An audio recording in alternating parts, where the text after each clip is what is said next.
Welcome to The Explainer. Today, we're diving into what is maybe the most important decision an immigrant investor can make: choosing the right EB-5 partner. Look, make the right call and you're on a clear path to a U.S. green card. But a wrong turn? Well, that could cost you absolutely everything. Okay, let's get into it.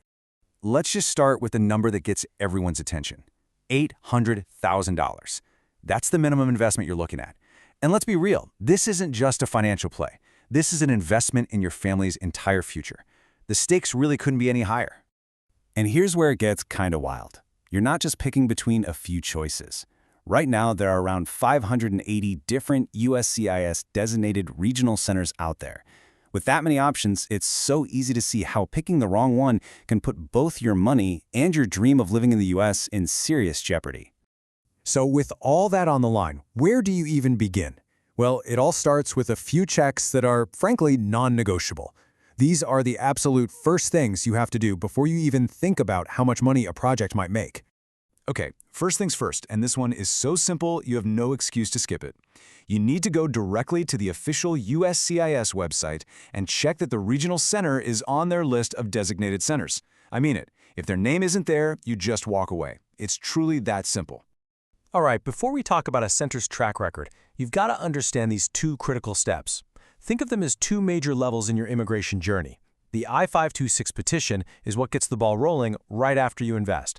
Then, a couple of years down the road, you file the I-829 to prove you did everything you were supposed to. That's the one that makes your green card permanent.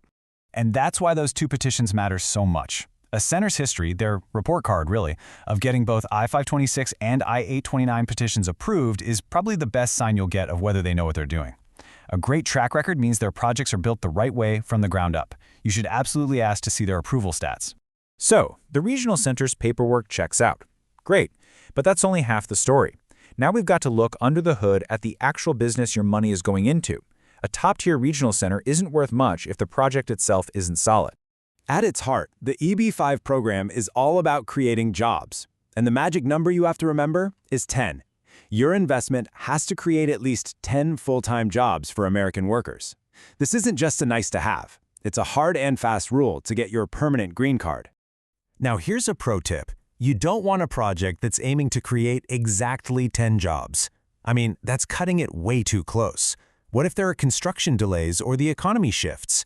A really solid project will plan to create way more jobs than needed, say 15 or more. That buffer is your immigration safety net. And of course, the big question, what about getting your capital back? You've got to understand something called the capital stack. It sounds fancy, but all it really means is who gets paid back first. In a lot of deals, your EB-5 investment is like a loan.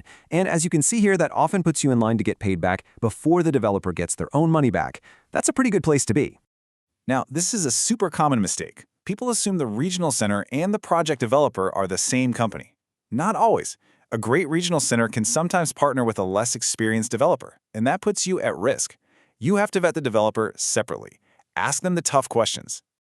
Okay, let's switch gears to a major strategy that's become a huge deal since 2022. For some investors, especially if you're from a country with a long visa line, this is an absolute game changer. I'm talking about Targeted Employment Areas, or TEAs. So what on earth is a TEA? Well, it's basically a place the government wants to encourage investment in. It's either a rural area or a spot with high unemployment, specifically at least 1.5 times the national average. Investing in a project in one of these zones gives you some serious perks. And wow, this slide really shows you how big those perks are. First, the investment is lower, $800,000 instead of over $1 million. But the real kicker? Projects in rural TEAs get priority processing. You get to jump to the front of the line. For an investor from India or China, that could literally shave years off your wait time. All right, we've talked a lot about what to look for.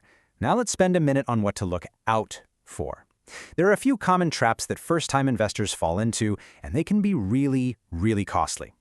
First up, don't get blinded by a flashy brand. A slick website and a big marketing budget mean nothing if the specific project they want your money for is built on shaky ground. You have to go way deeper than the brochure and look at the actual numbers for your specific project. This next one is huge. You can't just ignore the visa backlogs. If you're from a high-demand country, getting your I-56 approved is awesome. but you could still be stuck waiting years for an actual visa. And as we just saw, that rural TEA project is the single best tool you have to cut down that wait. Okay, listen up, because if you only remember one thing, make it this. You must hire your own independent lawyer. Never rely on the paperwork or the attorneys that the regional center provides. Your lawyer works for you and only you. Their entire job is to protect your interests. It's non-negotiable. So let's pull this all together in a quick checklist. 1. Verify the center on the official USCIS website. 2. Hire your own attorney. 3. Think about bringing in a financial advisor to really stress test the business plan. And 4. If you can, try to talk to other investors who have already gone through the process with that center. You know, in the end, all of this work, all of this due diligence, it all comes down to answering this one simple question. A great EB5 partner gets that they have two jobs: to protect your money and to protect your dream of a life in America. Your job is to make sure you pick one that's ready to do both.